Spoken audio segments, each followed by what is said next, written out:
नमस्कार दोस्तों, आज फिर आपका स्वागत है क्राउन इमिग्रेशन के यूट्यूब चैनल पर। तो आज की ये सक्सेस स्टोरी है स्वीडन के। ये 2 वीज़ाज़ आए हैं, टूरिस्ट वीज़ा। तो क्लाइंट भी हमारे साथ हैं जिनके वीज़ाज़ आए हैं। तो हमारे पास नंबर ऑफ़ कंट्रीज़ हैं, शेंगन की 27 countries on our fingers. Either वहाँ पर टूरिज़म के लिए जाना है या वहाँ पर स्टूडेंट वीज़ा के ऊपर जाना है। तो हम आपको सजेस्ट कर सकते हैं, आपकी प्रोफाइल देखने के बाद आपको क्या क्या प्रिकॉशंस लेने पड़ते हैं। तो इनके बच्चे ऑलरेडी, इनकी डॉटर और इनका जो सन इन लॉ वो ऑलरेडी फिनलैंड के अंदर हैं। उन्हें स्टूडेंट वीज़ा पर गए थे हमसे, आई थिंक 2 या 2.5 साल पहले। तो उसके बाद फिर भी हमसे सर्विसेज लेते रहते हैं। तो इनके फादर मदर ने जाना था, हमारे पास संपर्क किया। तो संपर्क करने के बाद उनके दोनों के वीज़ाज़ हमने ऑर्गेनाइज़ करवा कर दिए हैं। उसमें हमने पूरी इनको असिस्टेंस दी है। तो हमें मालूम है कि वहाँ के कितने इंपॉर्टेंट डॉक्यूमेंट हैं जब आपने इस टाइप का वीज़ा अप्लाई करना है। आपकी इनकम बहुत इंपॉर्टेंट है। अगर आपके पास इनकम नहीं है, आप फॉरेन कंट्री में भी हैं एज ए स्टूडेंट वीज़ा के ऊपर, तब आपने क्या प्रिकॉशंस लेने हैं, इंडिया से कौन से ऐसे इंपॉर्टेंट डॉक्यूमेंट लगाने हैं।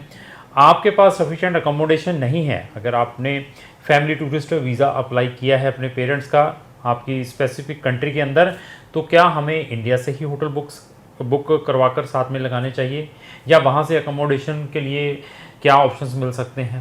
ऐसे बहुत सारे प्रिकॉशंस लेने पड़ते हैं। ऐसे प्रिकॉशंस वही बता सकते हैं जिनको इन चीज़ों के बारे में नॉलेज है।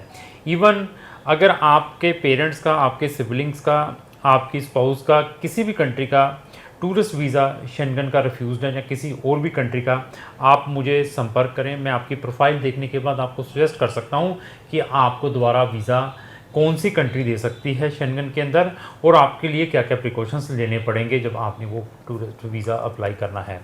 तो सीज़न इज़ वेरी इंपॉर्टेंट। जब भी आपने अपना टूरिज़म के लिए कोई भी वीज़ा या फैमिली विजिटर वीज़ा अप्लाई करना है, that is very important. Selection of country is very important. Even हमने कुछ वीज़ाज़ इस तरीके से भी लेकर दिए हैं, क्योंकि जैसे मैं आज डिस्कस करूं, इटली के अंदर we are facing a lot of problems for family visitor visa के ऊपर। They are not giving the appointment ही नहीं मिल पा रही, और हमारे नंबर ऑफ इंडियंस वहाँ पे सेटल्ड हैं। तो उनके लिए भी हमने अनदर शेंगन कंट्रीज़ के वीज़ाज़ लेकर दिए हैं, उन फैमिलीज़ को भी, ड्यू टू यहाँ पर अपॉइंटमेंट ना होने के कारण। हमें मालूम है कि अभी इन पेरेंट्स का वीज़ा और इन सिबलिंग्स का वीज़ा या इनकी स्पाउस का वीज़ा कौन सी शेंगन कंट्री के अंदर डालें। और आप अगर इटली के अंदर हैं, पुर्तगाल में अगर आपको ऐसी कोई प्रॉब्लम आ रही है और आप अपने पेरेंट्स को यूरोपियन कंट्री में सेटल करवाना चाहते हैं, तो उसमें भी हम आपको ऑप्शंस प्रोवाइड कर सकते हैं कि आप अपने पेरेंट्स को किस तरीके से वहाँ पर ले जा सकते हैं। फैमिली रियूनियन में वी आर वेरी स्पेसिफिक, बहुत ही स्पेशलाइज्ड हैं। स्पाउस वीज़ा में there is no any problem for any country. Dependent बच्चों ने जाना है फिर भी कोई प्रॉब्लम नहीं है, बट आपकी इनकम बहुत इंपॉर्टेंट है जिस कंट्री में आप अपना ये फैमिली रियूनियन का या टूरिस्ट वीज़ा अप्लाई कर रहे हैं।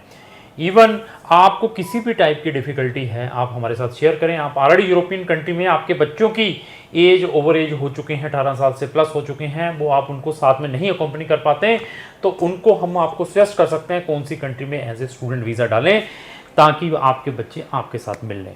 तो अगर आपने किसी भी कंट्री के टूरिज़म या स्टडी वीज़ाज़ अप्लाई करवाने हैं तो आप हमें संपर्क कर सकते हैं। अभी इस क्लाइंट्स के साथ भी डिस्कस करेंगे। सबसे पहले मैं आपका स्वागत करता हूं इस वीडियो के अंदर। मेरी तरफ से आपको नमन है, नमस्कार है। नमस्कार सर। तो सर, आपके वहाँ पर फिनलैंड स्वीडन के अंदर कौन है?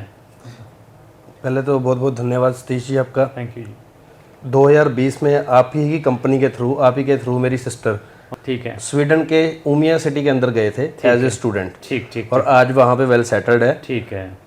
तो उन्होंने उनके साथ उनके स्पाउस भी गए थे या सिंगल गए? जी नहीं, मेरी सिस्टर और मेरे जीजा जी दोनों गए थे। ठीक ठीक। दोनों को आपने स्पाउस वीज़ा पे साथ भेजा था। ठीक ठीक। एज ए स्टूडेंट गए थे, मगर आज अपने वर्क में सेटल्ड है। और अभी उन्होंने मेरे फादर मदर को अप्लाई किया है कि वो 4 साल के बाद वहाँ पे जा रहे हैं। ठीक ठीक। मेरे फादर मदर का वीज़ा भी आपकी कंपनी के थ्रू ही मैंने 24 मई को अप्लाई किया था, और आज 7 जून को हमारे वीज़ा लग के पासपोर्ट हमें रिसीव हो चुके हैं। ठीक ठीक। तो उसके लिए मैं आपकी कंपनी दी क्राउन इमिग्रेशन और आपका तहे दिल से धन्यवाद करता हूँ।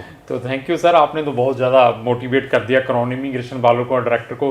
इवन मुझे ये भी आया था उनके जो आपके सिस्टर उधर हैं उनके I think so newly born baby जी सर, वहाँ पे जी सर, उनके गुड़िया हुई है। ठीक और 2 साल की हो गई है। ठीक जी। सो अभी इस टाइम वो वहाँ पे सारी फैमिली खुश है। ठीक। तो अभी देखिए ये भी किसी के ट्रैप में आए हुए हैं, इन्होंने भी वो भी थोड़ा डिस्कस कर लेते हैं। जी बिल्कुल। ये भी बेचारे किसी की ट्रैप में आए। अभी मैं किसी एजेंसी का नाम नहीं लूँगा, ये भी बड़े धक्के खा रहे हैं। देखिए बहुत बड़ी कंपनी है, वहाँ पर लाखों रुपए फंसाए हुए हैं। मैंने फिर बता दिया कि हमारे ये कोई लाखों की फीस कब हो सकती है अगर कल आपको वीज़ा मिलता है। तो ये टूरिस्ट वीज़ा में तो हज़ारों रुपए ही लेते हैं, वो बहुत ही नॉमिनल लेते हैं। लेकिन जो सेटलमेंट केसेस रहते हैं या आपके स्टडी के रहते हैं उसमें कोई लाखों की अमाउंट हो सकती है, वो भी आफ्टर ग्रांटिंग द वीज़ा है। तो इन्होंने भी भाई साहब ने आई थी कितने साल हो गए जहाँ पे पैसे फंसे हुए हैं आपके? सर मैंने 2021 में अप्लाई किया था जुलाई के अंदर। ठीक है। आपको कंपनी का नाम मैं रिकमेंड कर देता हूँ सर, ऐसा कुछ नहीं है। देखो चैनल सर ऐसे काफी ऐसे मतलब कि यहाँ पे फ्रॉड बैठे हुए हैं। मेरे को उन्होंने कन्फेस किया कि सर आपको हम कनाडा की डायरेक्ट पीआर करवा देते हैं। ठीक है। मेरे को उन्होंने बोला आप आइल्स कर लीजिए। ठीक है। मैंने 2021 में आइल्स की 6.5 बैंड्स के साथ। ठीक है। उसके बाद मैंने अपनी फाइल दी उनको। ठीक है। फिर बोलते सर हम आपका ऐसे करते हैं, आप पहले इतनी फीस पे करो विद जीएसटी, इतनी फीस करो। करते करते मैंने 2,35,000 विद जीएसटी दिए हैं उनको। Oh my God. अभी अब तक मेरे को कोई रिस्पॉन्स नहीं मिला है। अब मेरे को फिर से फोन करके बोल रहे 2 लाख और दो जी। वो 2 लाख किस चीज का? वो बोल रहे सर आपकी जो वहाँ पे जिस कंपनी ने आपको सजेस्ट किया है कि वो कंपनी आपको बोल रही है कि हमें यहाँ पे लाइव होके आप इंटरव्यू दीजिए।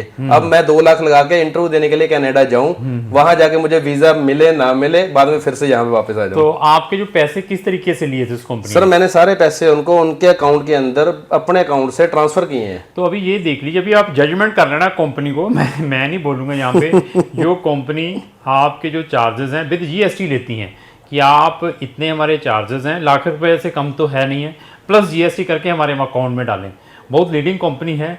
ऐसे जो लोग हैं, बहुत सारी ऐसी कंप्लेंट्स डेली हमें 2-4 लोग फ़ोन करते हैं कि सर उस कंपनी में मैंने, उस कंपनी का काफ़ी नाम है, मैंने वहाँ पे लाखों रुपए दे दिए हैं, लेकिन still there is no any result. कुछ पूछते हैं तो बस कोई प्रॉपर रिप्लाई नहीं है, ऑफिस में जाते हैं तो कहते वो स्टाफ चेंज हो गया है।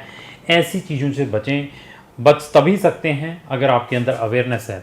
तो हमारा फीडबैक क्या है, अगर आप हमारे पास आए हैं, जब कभी भी, चाहे आप स्टडी के लिए भी आए थे, अभी टूरिस्ट वीज़ा भी अप्लाई किया है, आपको कभी हमने कोई डिस्टर्ब किया हो, बार बार आपको कह रहे हो ये डॉक्यूमेंट लाओ, हमें पैसे दो, जहाँ आपके फ़ोन ना उठाते हो, ऐसी कोई आपको दिक्कत आई? नहीं सर, ऐसे कभी दिक्कत नहीं आई। आपका स्टाफ और आपके मैनेजमेंट और आप सर बहुत ही कोऑपरेटिव हो, और जो डॉक्यूमेंट्स आपने मांगे हमने प्रोवाइड करा। आपने पूरी प्रोफाइल को अच्छे ढंग से मैनेज करके आगे सर हमें दी है, और हमारा जो भी काम था अच्छे ढंग से हुआ है। ठीक है, थैंक यू, उसके लिए धन्यवाद सर। Thank you. तो ऐसे है कि अगर आपने भी किसी भी कंट्री में कोई भी किसी भी टाइप का वीज़ा अप्लाई करना है, एटलीस्ट क्राउन इमिग्रेशन की नंबर ऑफ वीडियोस उनको वॉच करें, उसके बाद सेट आप डिसाइड करें कि आपने किस कंसल्टेंट के थ्रू अपना किसी भी कंट्री का वीज़ा अप्लाई करना है। तो लास्ट में मेरी ये रिक्वेस्ट है, अगर आपको जो मेरी वीडियो चाहिए उसको लाइक एंड शेयर करना ना। Thank you.